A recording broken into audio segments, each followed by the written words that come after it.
नमस्कार। अमर उजाला के लिए मैं संतोष कुमार। कल दिल्ली में एक दहला देने वाली घटना हुई। दक्षिणी दिल्ली के देवली में एक बेटे ने अपनी माँ, पिता और बहन की हत्या कर दी। पूरी सोसाइटी इससे हिल गई है कि इस तरह की घटना आज के वक्त में किस तरह घटी हुई कि बेटा ही जो है बाप का हत्यारा हो गया है। और इस तरह के इंसिडेंट ये नहीं कि अपवाद है, इस तरह के इंसिडेंट कंटिन्यूसली दिल्ली में हो रहे हैं अलग अलग इलाकों में। राजीव जी साथ हमारे हैं जो लगातार क्राइम घटनाओं पे नज़दीक से नज़र रखते हैं। राजीव जी, कई सारी घटनाएं हुई हैं इस तरह की जो बताती हैं कि सोसाइटी का ताना वाना किस तरह से टूटा हुआ है, इस समय टूट रहा है। मतलब बाप बेटे की हत्या कर देता है, बेटा बाप की हत्या कर देता है, इस तरह कई सारे इंसिडेंट हुए हैं दिल्ली में। इस तरह की घटनाएं हो रही है जिसमें परिवार के लोग ही अपने परिजनों की हत्या कर रहे हैं। इसमें या तो बेटा पिता की हत्या कर रहा है या पिता बेटे की हत्या कर रहा है। इससे ये लगता है अभी हाल के इससे 8-9 महीना पहले ही देवली इलाके में एक पिता ने अपने पुत्र की हत्या कर दी थी। वो किसी वजह से नाराज था उससे, बेटे से, कि बेटे के साथ उसके कहा सुनी झगड़ा हो गया, हाथापाई हो गई थी। इसी तरह अभी परसों का इंसिडेंट है बसंत विहार वाला ही, जिसमें एक दोस्त ने 6th का बच्चा है उसकी हत्या हो गई। उसमें भी अभी जांच चल रही है कि क्या होता है। मतलब छोटे छोटे बच्चे हत्या कर रहे हैं, बाप बेटे की हत्या कर रहा है, बेटा बाप की, माँ की, बहन की थोड़ी सी नाराजगी जो है इसकी वजह बन रही है। तो इसमें जो अलग अलग तरीके से जो बात होती है, हमारे साथ राकेश जी हैं जो मनोचिकित्सकों के संपर्क में रहते हैं, एक्सपर्ट्स जो हैं उसके, उन्होंने भी बात की कि क्या है इस तरह की समस्याएं जो हो रही हैं, इस तरह के जो इंसिडेंट हो रहे हैं उसकी वजह क्या है। राकेश जी, एक्सपर्ट क्या किस तरह से इसको देख रहे हैं? मनोचिकित्सक कहते हैं कि ये एक बहुत ही गंभीर स्थिति है और बच्चों में इसके लक्षण जो हैं वो 6 या 6 साल का जब बच्चा होता है तब से उसमें लक्षण दिख जाते हैं और पिछले कुछ सालों में ये लगातार बढ़े हैं।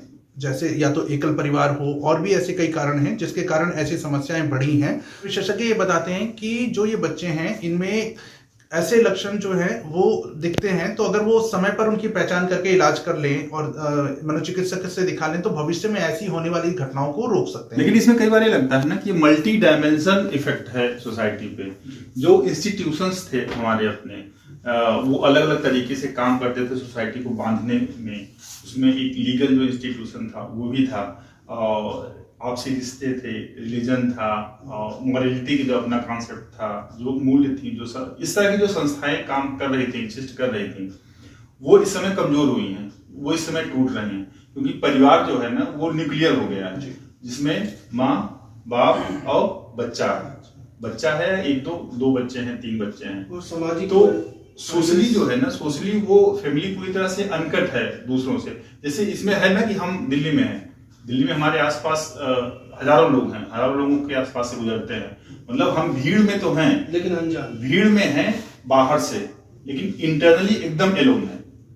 इंटरनली इतना एलोन है कि घर के अंदर बीवी अपने पति को मोबाइल पे व्हाट्सएप मैसेज करती है, दोनों एक ही मकान के अंदर हैं, लेकिन दोनों में संवाद नहीं है, संवादहीनता नहीं, इस लेवल पे अकेले हो गए हो। फिर इसमें होता यह है कि हल्का सा झटका लगता है, कहीं से कोई प्रेशर पड़ता है, तो जो भी उस प्रेशर को झेल रहा है वो क्या कर दे, कुछ भी, वो अपने ऊपर आत्मघाती कदम उठा सकता है या वो दूसरे पे भी हमला कर सकता है। जैसे यहाँ पे दिख रहा है, उसमें सुसाइड के भी कई सारे केसेस आते हैं जिसमें यूथ 20 साल 25 साल 30 साल का बंदा जो है वो सुसाइड कर लेता है, एग्जाम में फेल हो जाता है तो सुसाइड कर लेता है, नौकरी छूट जाती है तो सुसाइड कर लेता है, गर्लफ्रेंड से कहा सुनी हो गई सुसाइड कर लेता है। तो इस तरह के भी इंसिडेंट बढ़े हुए हैं इस समय। तो मनोचिकित्सक भी ये कहते हैं कि जो ये ऐसे इस तरह के परिवार के जो बच्चे हैं उनमें एक चीज ये देखी गई है कि वो जिद्दी होते हैं और वो चाहते हैं कि जो उन्होंने चाहा वो उन्हें मिलना चाहिए, अगर उनको ना मिले तो उसके लिए वो किसी हद तक भी चले जाते हैं। जिदपन भी शायद इस वजह से आता है ना कि वो पेरेंटिंग प्रॉपर नहीं हो रही उनकी। जी, पेरेंटिंग का भी एक इससे इम्पैक्ट है। पेरेंटिंग का मतलब यह है कि माँ बाप दोनों मान लीजिए वर्किंग पेशा है, वर्किंग पेशा है तो उनके पास टाइम ही नहीं है अपने बच्चे को जो वो समय दे सके, बच्चे को ये बता सके कि उनके अंदर वैल्यूज किस तरह आए, बच्चे को ये बता सके, समझा सके कि रिश्ते किस तरह बनते हैं, रिश्ते किस तरह से बिगड़ते हैं। बताइए ना, कोई पड़ोसी दिल्ली में जो मेट्रो सिटी है, यहाँ पे पड़ोसी को नहीं पहचानता, जिसके साथ सालों से रहा है, कहीं बाहर में जब नहीं पहचानेगा उसको। मतलब इस कदर, और आज की हालत में, जिस हालत में हम लोग रह रहे हैं, अगर हमारे ऊपर कोई संकट आता है तो पहले होता था कि पहले उसके रिश्तेदार आते थे, उसके साथ आके खड़े होते थे, जो खून के रिश्ते होते थे या थोड़ा दूर के रिश्तेदार होते थे, वो आके साथ खड़े होते थे। आज कौन है? आज अगर हमारे ऊपर कोई संकट आता है तो जो हमारे साथ आप हैं या दूसरा कोई साथ काम कर रहा है वो हमारे साथ आएगा। सबसे पहला जो होगा वो हमारा मददगार होगा, जो हमारे सहकर्मी है वो मददगार होंगे। अब सहकर्मी, हमारा कितनी बॉन्डिंग है सहकर्मी से, वो डिपेंड हो जाता है हमारी मदद किस लेवल पे जाके करेगा। लेकिन जो जिसके साथ खून का रिश्ता है उसमें तो ये नहीं सोचना होता ना किस लेवल से जाके वो करेगा, मदद करेगा। इसमें भी कई बार बंदा जो है, जो पीड़ा में है, वो तन्हा हो जाता है तो उसको जो समझ में आता है उसका करता है। राकेश, ये आप सही कह रहे हैं कि अगर मनोचिकित्सक भी देखें तो ये चीजें जो ताना बाना वाली जो बात चल रही है, ये बहुत बुरी तरह ये टूटी है, और इसके टूटने के पीछे कई कारण भी हैं, और ये सभी चीजों को एक मेलजोल होते हुए ही ये सारी स्थिति खराब हुई है। मेरे ख्याल से आप ज्यादा अच्छा बता सकेंगे, आप क्राइम देख रहे हैं। नहीं, अभी हाल की घटना हुई है मोती नगर में, सिर्फ इसलिए एक जीजा को मार दिया गया कि उसने उसकी बहन से प्रेम विवाह किया था, और ये कोई और नहीं, नाबालिग बच्चे ने किया। 16-17 साल उम्र थी उसकी। तो आप उससे इससे अंदाजा लगा सकते हैं कि ये किस स्तर तक चला गया है। इसमें एक्सपर्ट जो बताते हैं ना, जैसे एक तो यह है कि मतलब पेरेंटिंग प्रॉपर होनी चाहिए बच्चे की, क्योंकि बच्चा स्कूल नहीं जाता है, बंक करना शुरू कर देता है और कंटिन्यूअसली इस तरह करता है, तो वो मतलब उसके अंदर कुछ आने लगा, ये मतलब अपराधी किस्म का उसका रोल मॉडल ही अपराधी बन जाता है। फिर उसमें अगर वो मोबाइल नजदीक है तो किस तरह की चीजों का इस्तेमाल कर रहा है, यूज कर रहा है, देख रहा है, क्या कर रहा है, उससे ये समझ में आता है कि ये इसकी टेंडेंसी किस तरफ जा रही है, ये बच्चा किस तरफ जा रहा है। अगर मान लो इस तरह के गेम देखता है जिसमें क्राइम प्रधान जो गेम्स हैं, तो उसमें अगर वो उस तरह के कंटिन्यूअसली देखेगा तो उसके बाल मन पे पूरी तरह से वही हावी हो जाएगा, उसी तरह से खुद को वो रिप्रेजेंट करेगा सोसाइटी में। तो एक तो ये है कि पेरेंटिंग प्रॉपर होनी चाहिए, जिसमें बच्चे पे कम से कम ये तो हो ना बच्चा किस तरह के दिशा में जा रहा है। दूसरा एक लाइफ मैनेजमेंट स्किल होती है जो ग्लोबली मान्य है, जिसमें 10 जो है पैरामीटर है उसके, इस पैमाने पे भी सबको ट्रेन करना चाहिए कि अलग अलग स्थितियों में हमको किस तरह से व्यवहार करना है।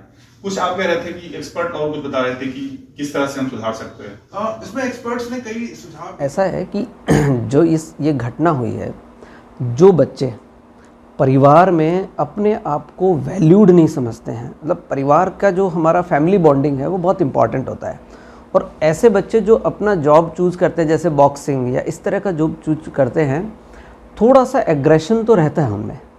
ऐसे एग्रेसिव बच्चों को अगर ये फीलिंग आए, उनके अंदर कुछ बच्चों में ऐसा है ग्रजेस भी होती है, उसने मुझे ऐसे कैसे कहा, उसने मुझे ऐसे कैसे कहा, तो इसको हम कहते हैं थोड़ा सा, जिसको हम पैरानॉइड पर्सनैलिटी का कहते हैं।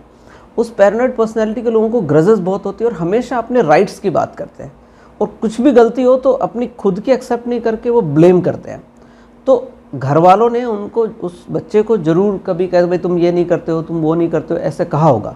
उन सब बातों से उसके ग्रजेस रही होगी, ये घर वाले मुझे पसंद नहीं करते हैं, और उसको वो जो इमोशनल कनेक्शन है फैमिली के साथ वो डिस्कनेक्ट हो गया। वो डॉक्टर्स ही बताते हैं ये बच्चों में स्टार्ट तो लगभग ये 8-9 साल के बच्चों के स्टार्ट हो जाता है। कभी कभी जब ज़्यादा गड़बड़ होती है बच्चों में तो ये 6 साल की उम्र में ही स्टार्ट हो जाता है, और 8 साल से जब ये स्टार्ट होता है तो 12-13 के आसपास, 13-14 के आसपास उनके लक्षण नज़र आने लगते हैं। वो स्कूल में कम जाते हैं, स्कूल से ड्रॉप आउट करने की कोशिश करते हैं, स्कूल पढ़ाई में इंटरेस्ट नहीं दिखाते हैं, होमवर्क नहीं करते हैं। उनका ज़्यादातर इंटरेस्ट ये होता है कि मुझे उनके आइडल पूछेंगे ना, आइडियल कौन है आपके या रोल मॉडल कौन है, तो वो कहेंगे कि ये डॉन जो होते हैं। स्कूल से कोई छोटी मोटी शिकायत आने लगी हो, उसी टाइम में साइकेट्रिस्ट से कंसल्ट करना चाहिए और उसका उचित इलाज करवाना चाहिए। उचित इलाज से ऐसे लोगों को हम ठीक कर सकते हैं। तो जैसा कि हमने सुना राम मनोहर लोहिया के एक्सपर्ट जो बता रहे थे कि हमको अब प्रॉपर तरीके से अपने बच्चे के व्यवहार पे को नजर रखना है, देखना है किस तरह से वो व्यवहार कर रहा है, वो फिजिकल एक्टिविटी ज्यादा से ज्यादा कराई जाए।